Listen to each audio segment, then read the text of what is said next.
Hey, how's it going, everybody? My name is Jesse Wyrick, and this is the video synopsis for my Critical Issues paper for Contemporary Trends of Youth Ministry at Gateway Seminary. It is November the 28th, 2022. I wrote my paper on a biblical response to adolescent anxiety with this thesis statement. While some sources of anxiety require medical diagnosis and treatment, such as hormonal imbalances, mood disorders, and physiological imbalances, generalized anxiety is helped by a heavenly perspective alongside prayer and thanksgiving. While many of us and our students likely struggle with anxiety and have a good idea what it is, I found a great and simple definition from Gary Collins in Christian Counseling. He says, anxiety is an inner feeling of apprehension, uneasiness, worry, and or dread that is accompanied by a heightened physical arousal. In an October 2022 article, the U.S. Preventative Services Task Force suggested screening all children ages 8 to 18 for anxiety disorders. And this was after figuring out that 7.8% of 3 to 17-year-olds currently have an anxiety disorder. Now, that seems like a fairly small number, but this is only those that have an anxiety that has reached the status of a disorder and not those who just struggle with it. The problem of adolescent anxiety can be helped along by many health conditions. In Edmund Bourne's book, The Anxiety and Phobia Workbook, he names adrenal exhaustion, which is when students get into a crisis situation or experience trauma, or simply just maybe a high level of stress over a long period of time. He also names thyroid imbalances, yeast syndrome, body toxicity, seasonal affective disorder, also known as SAD. This is increased in cloudy days or during winter months. So we need to be encouraging our students to get outside and soak up the sun. He also names insomnia. Now, sleep deprivation is likely the largest controllable fuel that teens add to their anxiety fires. The busyness of school, sports, and social lives, not to mention their diets of oftentimes high sugar, caffeine, and too much screen time, especially right before bed, messing up their circadian rhythm, deprives students of much needed sleep. And actually, an overactive thyroid can add to this problem as well.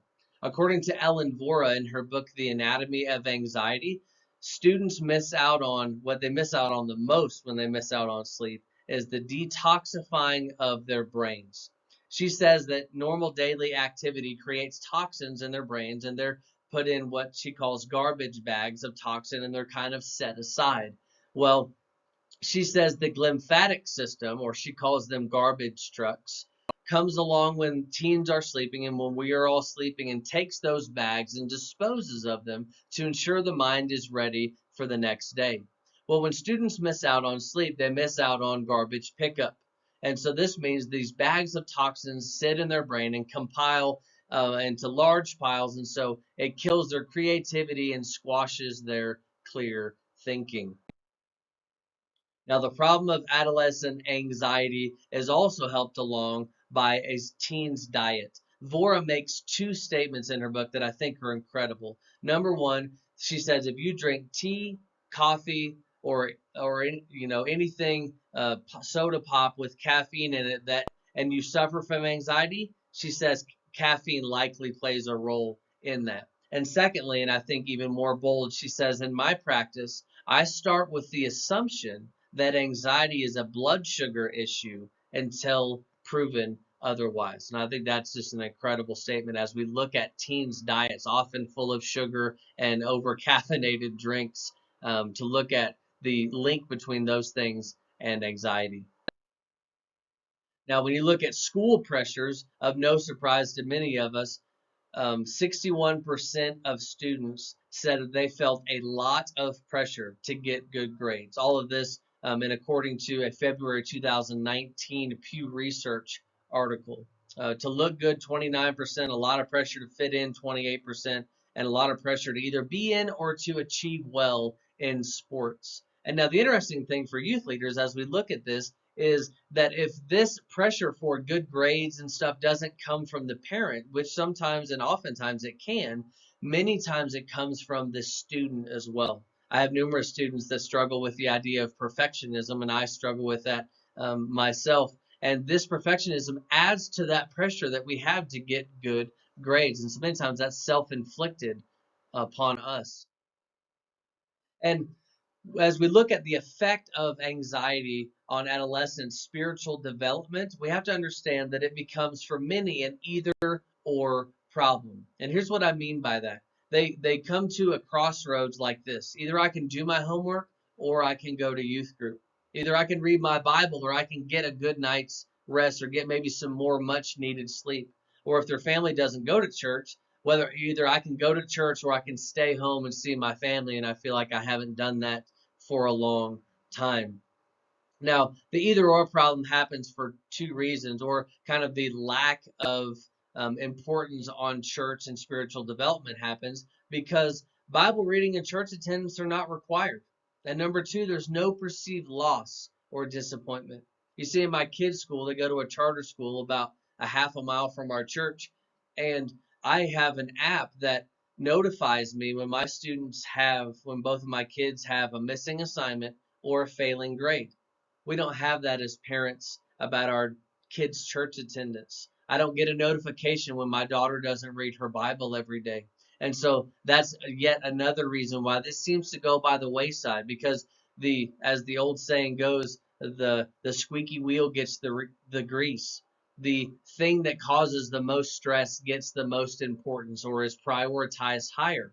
And many times good grades and the pressures put on by parents and teachers or even perfectionism in the student causes them to say, you know what, I need to prioritize this homework instead of going to youth group or reading my Bible.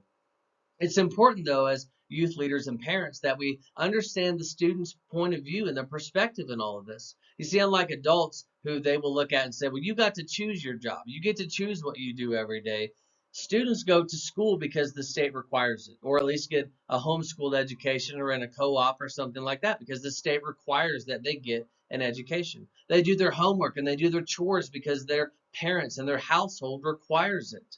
Well, many times and in many homes for our youth and our adolescents, there's no requirement as it comes to church. And even if there is a requirement, many times that creates a tension that sometimes us as parents and youth leaders don't understand. This tension of, okay, well, look at this pressure and this assignment and this sports thing, and I have to have a social life. I never even get to see my friends anymore. Well, and you say I need a job because I have to pay for my car insurance.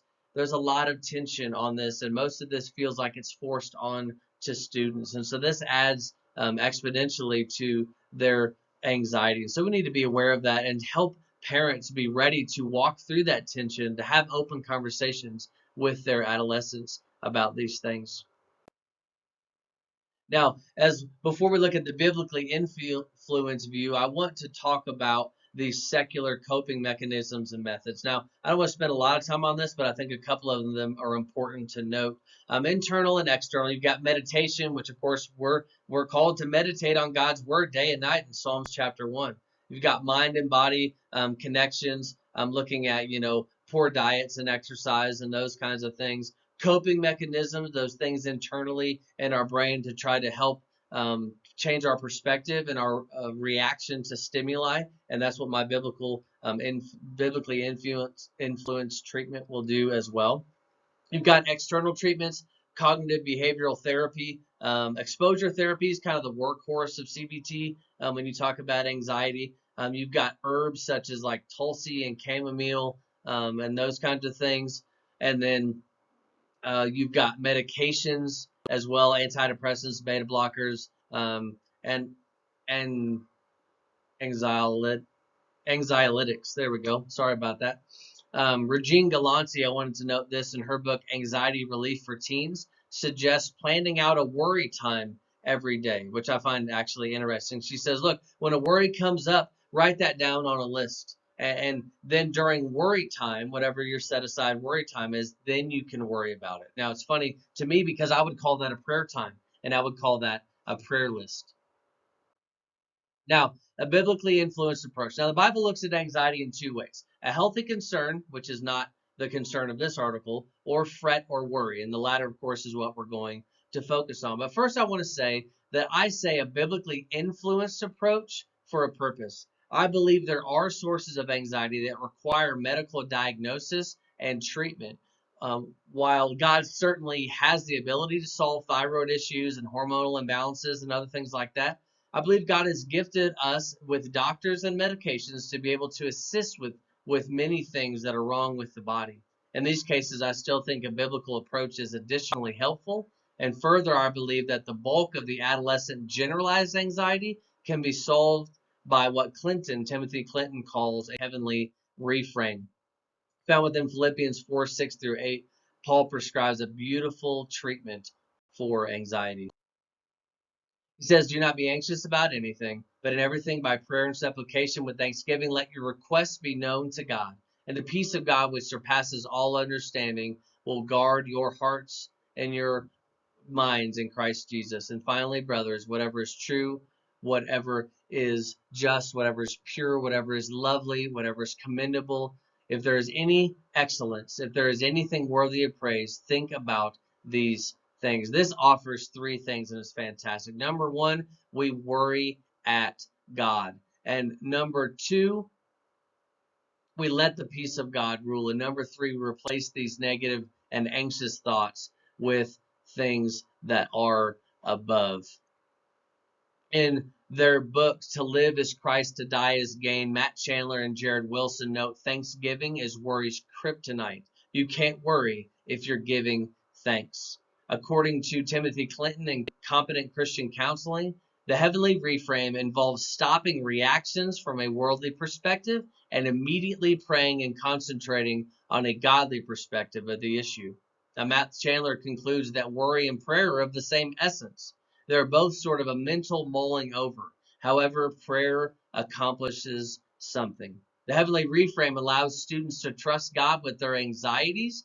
Through prayer and thanksgiving, students can be freed from the uselessness of worry. That is not that's not a call to ignore concerns, but to recognize the powerlessness of anxiety in our lives. As Jesus instructs, and which of you, by being anxious, can add a single hour to his life? Or why are you worrying about clothing? Consider the lilies of the field, how they grow. They neither toil nor spin, yet even I tell you, Solomon in all of his glory was not arrayed like one of these. Jesus' teaching on anxiety is this, that God's love and omnipotence make worry a needless waste of energy. In summary, I'll say this. A biblically influenced anxiety plan is not a call to ignore contemporary science or the benefits of a healthy diet and exercise, but is a call to place our trust in God and our minds on the things that are above.